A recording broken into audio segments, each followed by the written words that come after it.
ಎಲ್ರಿಗೂ ನಮಸ್ಕಾರ. ಅನು academy YouTube ಚಾನಲ್ಗೆ ನಿಮ್ಮೆಲ್ರಿಗೂ ಸ್ವಾಗತ. ಈ ಒಂದು ವಿಡಿಯೋದಲ್ಲಿ ನಾವು ಕ್ಲಾಸಿಕ್ ಸಂಸ್ಥೆಯವರು ನಡೆಸಿರುವಂತಹ ಗ್ರಾಮ ಆಡಳಿತ ಅಧಿಕಾರಿಗೆ ಸಂಬಂಧಿಸಿದಂತೆ ಈ ವಾರ ತಾನೇ ಒಂದು ಮಾದರಿ ಪ್ರಶ್ನೆ ಪತ್ರಿಕೆಯನ್ನು ತಯಾರಿಸಿದ್ರು. ಆ ಮಾದರಿ ಪ್ರಶ್ನೆ ಪತ್ರಿಕೆಯ ಕನ್ನಡ ಪ್ರಶ್ನೋತ್ತರಗಳನ್ನು ಈ ಒಂದು ವಿಡಿಯೋದಲ್ಲಿ ನೋಡ್ತಾ ಹೋಗೋಣ.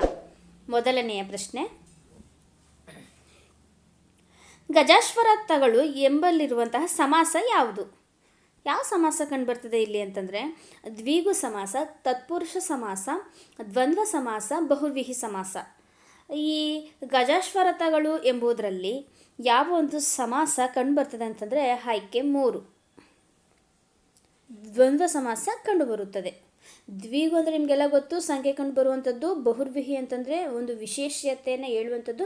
ತತ್ಪುರುಷ ಅಂತಂದರೆ ನಾಮಪದಗಳಿಗೆ ನಾಮಪದ ಬಂದು ಸೇರುವಂತಹ ಸಮಾಸಗಳಿಗೆ ನಾವು ಅಂದರೆ ಅರ್ಥಪೂರ್ಣವಾಗಿರಬೇಕು, ಅಂಥದಕ್ಕೆ ನಾವು ತತ್ಪುರುಷ ಸಮಾಸ ಅಂತ ಹೇಳ್ತೀವಿ.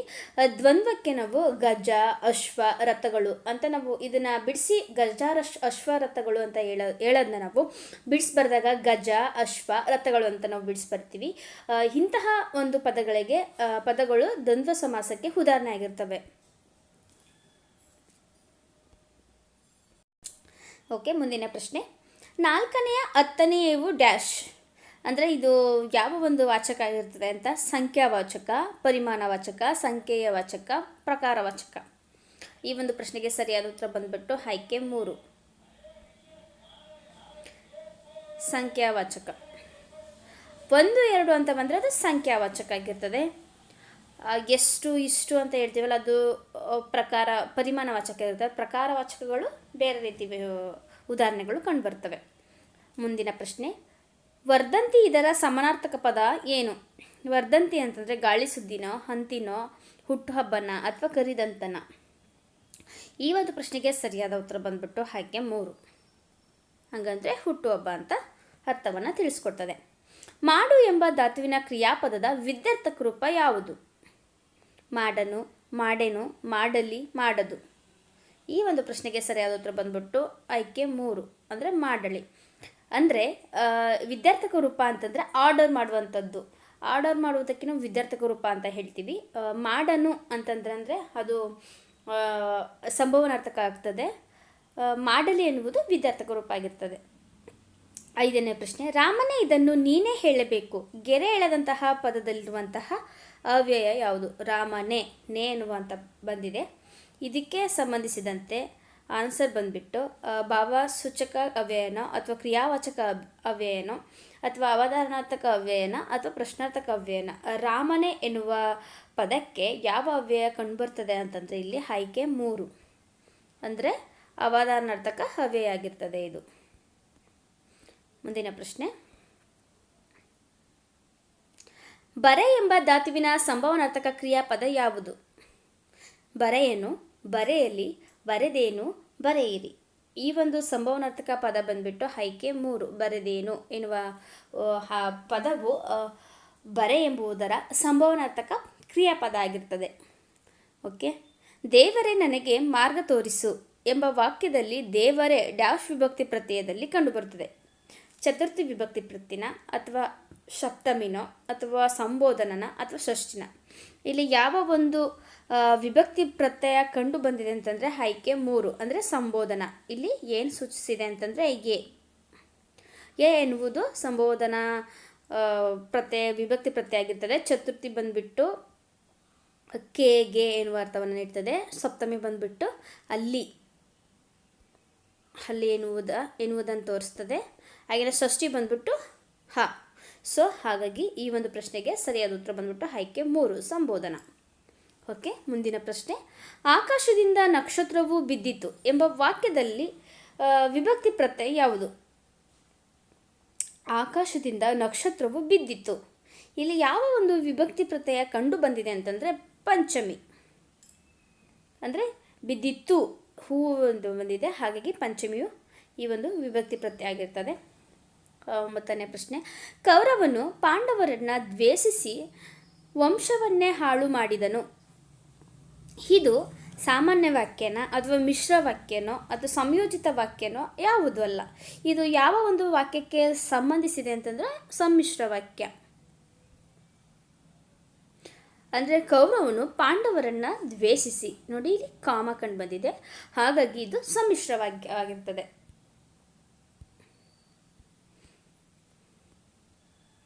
ಓಕೆ, ಮುಂದಿನ ಪ್ರಶ್ನೆ. ಸೂಚನೆ ನೀಡಿದ್ದಾರೆ. ಈ ಕೆಳಗೆ ನೀಡಿರುವ ವಾಕ್ಯಗಳಲ್ಲಿ 3 ಭಾಗಗಳಾಗಿ ವಿಭಾಗಿಸಿ ಪ್ರತಿ ಭಾಗದ ಕೆಳಗೆ ಗೆರೆ ಎಳೆದು 1, 2, 3 ಎಂಬ ಸಂಕೇತವನ್ನು ನೀಡಿದೆ. ತಪ್ಪಿಲ್ಲ ಎಂಬ ಸಂಕೇತ ನೀಡಿದೆ. ತಪ್ಪಾಗಿರುವ ಭಾಗವನ್ನು ಗುರುತಿಸಬೇಕಾಗಿರ್ತದೆ. ನೋಡೋಣ ಪ್ರಶ್ನೆಗಳಿಗೆ. ಇಲ್ಲಿ ತಪ್ಪಾಗಿರುವಂತಹ ಭಾಗವನ್ನು ಗುರುತಿಸಿ ನಾವು ಆನ್ಸರ್ ಮಾಡಬೇಕಾಗಿದೆ.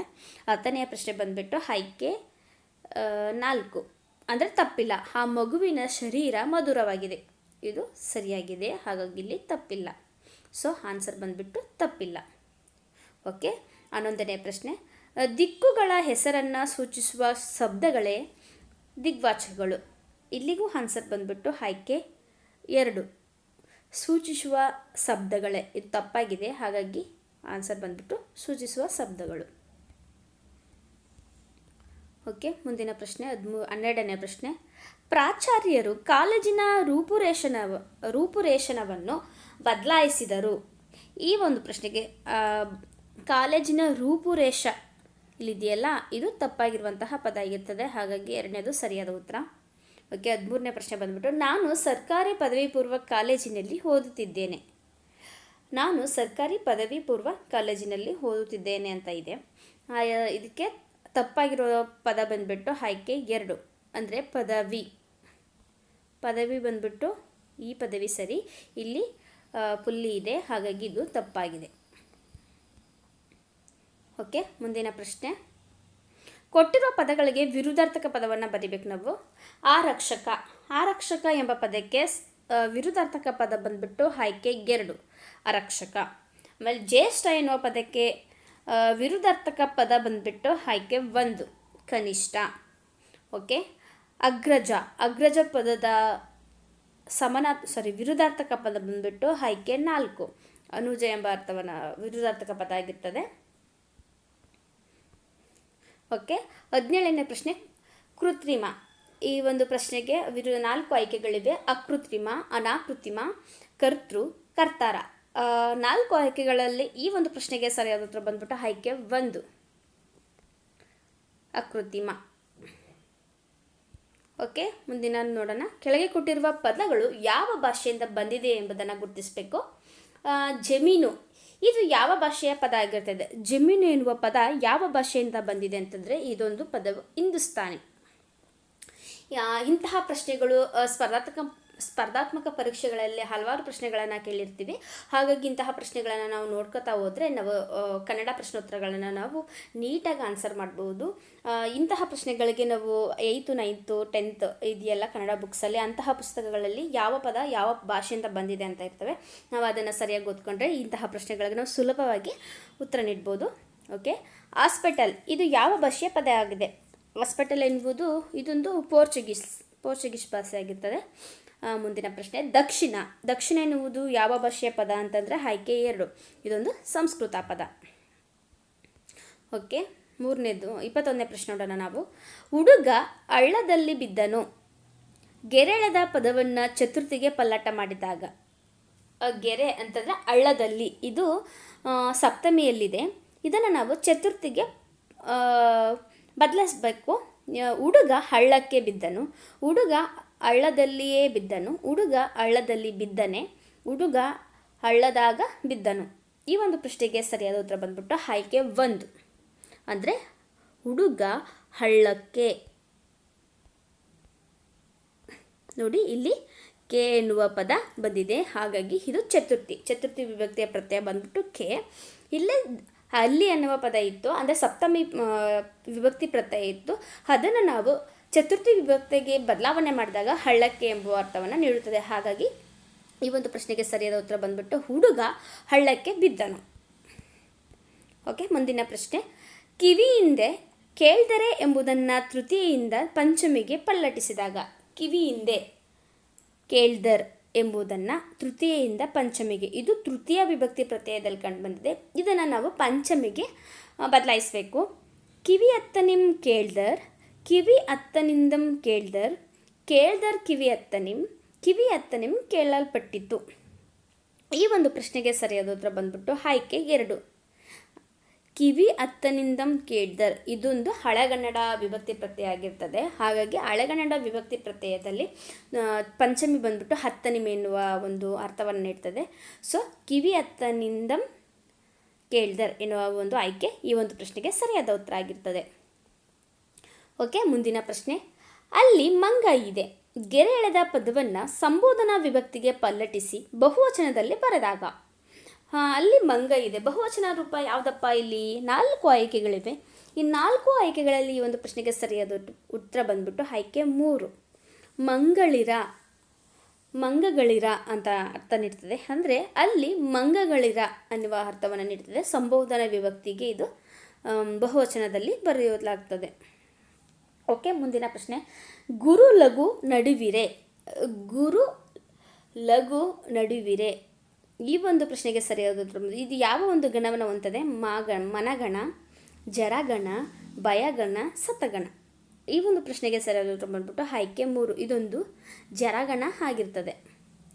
ಗುರು ಲಘು ನಡುವಿರೆ, ಗುರು ಮಧ್ಯದಲ್ಲಿ ಲಘು ಕಂಡು ಬಂದರೆ ಯಾವ ಒಂದು ಗಣ ಆಗಿರ್ತದೆ? ಜರಗಣ ಆಗಿರ್ತದೆ. ಓಕೆ, ಮುಂದಿನ ಪ್ರಶ್ನೆ. ವಿದ್ಯಾಶ್ರೀ ಇದಕ್ಕೆ ಗುರು ಲಘು ಹಾಕಿದಾಗ ಸರಿಯಾದ ರೂಪ ಯಾವುದು ಅಂತ ನಾವು ಆಯ್ಕೆಯನ್ನು ತಿಳಿಸ್ಬೇಕಾಗುತ್ತದೆ. 4 ಆಯ್ಕೆಗಳಿವೆ. 4 ಆಯ್ಕೆಗಳಲ್ಲಿ ಈ ಒಂದು ಪ್ರಶ್ನೆಗೆ ಸರಿಯಾದ ಉತ್ತರ ಬಂದ್ಬಿಟ್ಟು ಆಯ್ಕೆ 3. ಇಲ್ಲಿದೆ ನೋಡಿ. 3 ಪದಗಳಿಗೂ ಸಹ ಗುರುನೇ ಕಂಡು ಬಂದಿದೆ. ವಿದ್ಯಾ, ವಿಗೆ ನಾವು ಲಘು ಬರಿಬೋದು. ಆದರೆ ಅದರ ಮುಂದಿನ ಪದ ಒತ್ತಕ್ಷರದಿಂದ ಕೂಡಿದೆಯಲ್ಲ, ಹಾಗಾಗಿ ಒತ್ತಕ್ಷರದ ಹಿಂದಿನ ಪದಕ್ಕೆ ನಾವು ಗುರು ಎಂಬ ಒಂದು ಲಘು ಛಂದಸ್ಸನ್ನೇ ಬಳಸ್ತೀವಿ. ಹಾಗೆಯೇ ದಾಕಿಳಿ ದಾ ಇದೆ, ಅಲ್ಲಿಗೂ ಸಹ ನಾವು ಗುರುನೇ ಬಳಸಬೇಕು.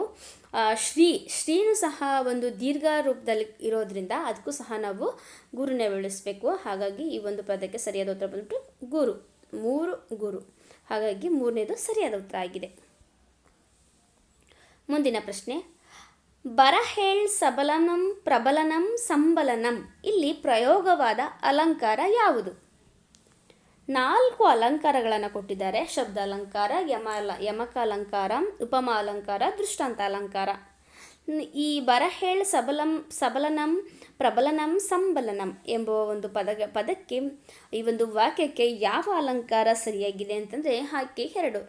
ಇದೊಂದು ಯಮಕ ಅಲಂಕಾರ ಆಗಿದೆ. ಮುಂದಿನ ಪ್ರಶ್ನೆ. ಸೂತ್ರ ಇದೆ.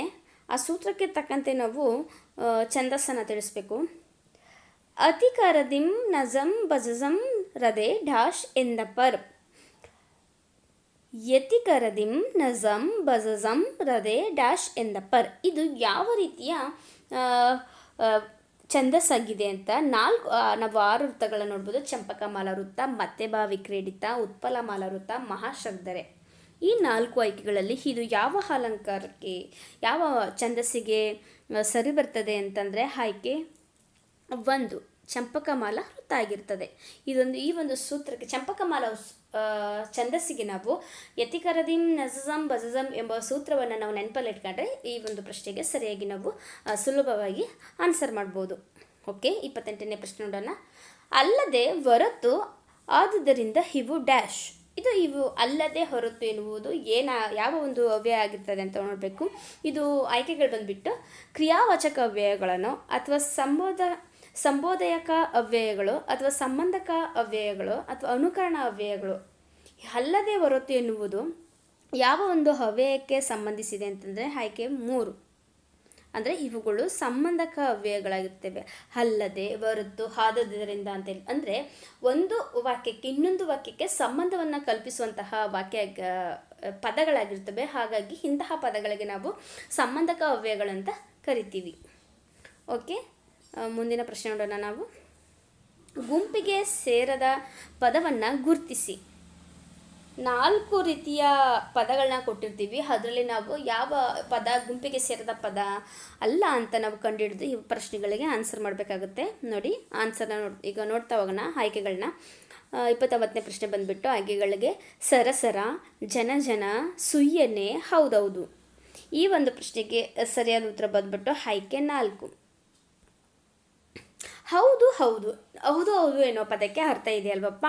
ಹಾಗಾದರೆ ಸರಸರ ಜನಜನ ಸುಯ್ಯನೆ ಎನ್ನುವ ನೋಡಿ ಮೂರು ರೀತಿಯ ಅವ್ಯಯಗಳ ಕಂಡುಬಂದಿದೆ. ಸರಸರ ಜನಜನ ಸುಯ್ಯನೆ ಈ ಒಂದು ಪದಗಳಿಗೆ ಅರ್ಥಗಳು ಕಂಡುಬರುವುದಿಲ್ಲ. ಇವೆಲ್ಲವೂ ನಾವು ಈಗ ಜುಳು ಜುಳು ಅಂತ ನೀರು ಹರಿತಾ ಇದೆ ಅಂತ, ಸರಸರನೆ ಹಾವು ಹೋಗ್ತಾ ಇದೆ ಅಂತ ಹೇಳ್ತೀವಲ್ಲ, ಜನ ಜನ ಹಣ ಬಂತು ಅಂತ, ಇಂತಹ ಪದಗಳಿಗೆ ಅರ್ಥನೇ ಇರಲ್ಲ. ಹಾಗಾಗಿ ಇಂತಹ ಪದಗಳಿಗೆ ನಾವು ಅನುಕರಣ ಅವ್ಯಯ ಅಂತ ಹೇಳ್ತೀವಿ.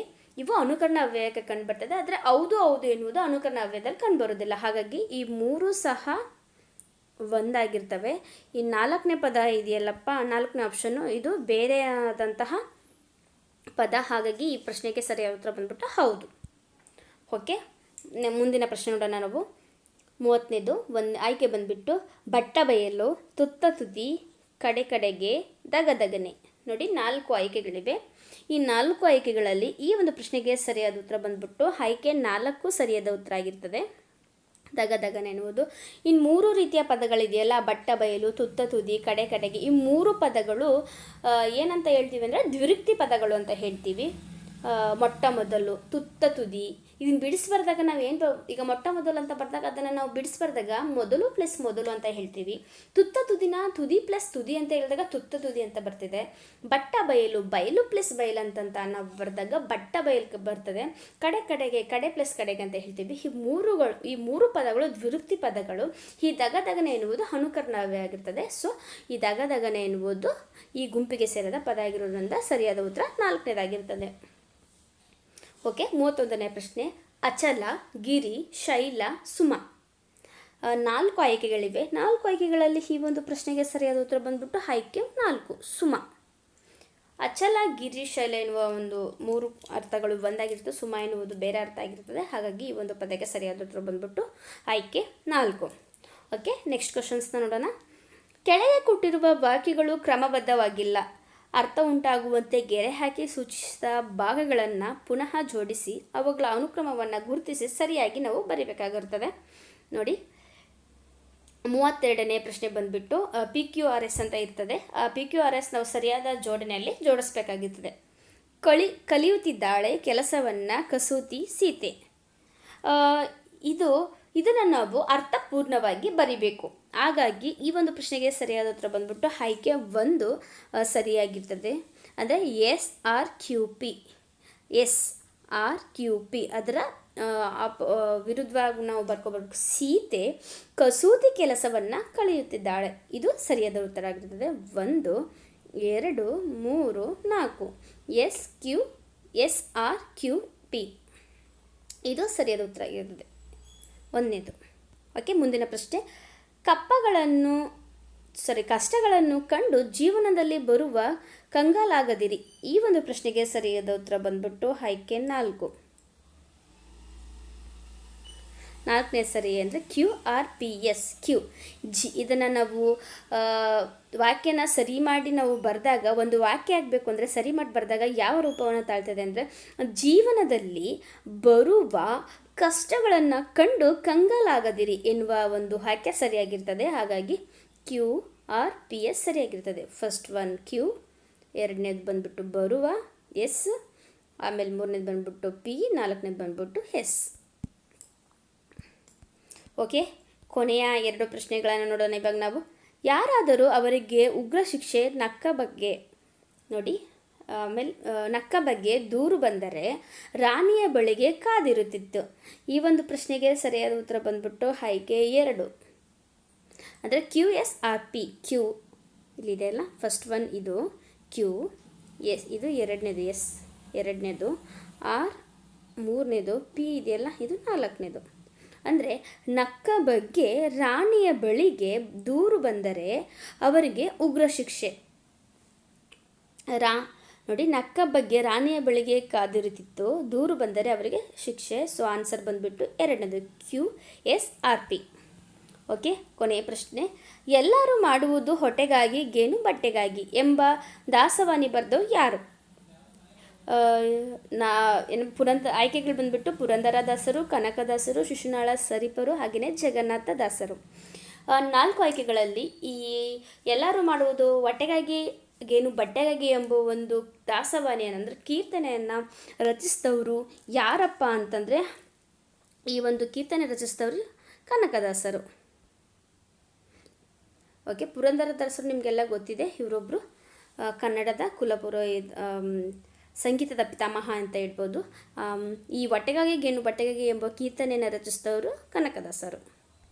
ಆನ್ಸರ್ ಬಂದುಬಿಟ್ಟು ಎರಡನೇದು ಕನಕದಾಸರು. ಓಕೆ ಸ್ನೇಹಿತರೆ, ಈ ಒಂದು ತರಗತಿಯಲ್ಲಿ ನಾವು ಕನ್ನಡ ಭಾಷೆ 35 ಪ್ರಶ್ನೋತ್ತರಗಳನ್ನು ನೋಡಿದ್ವಿ.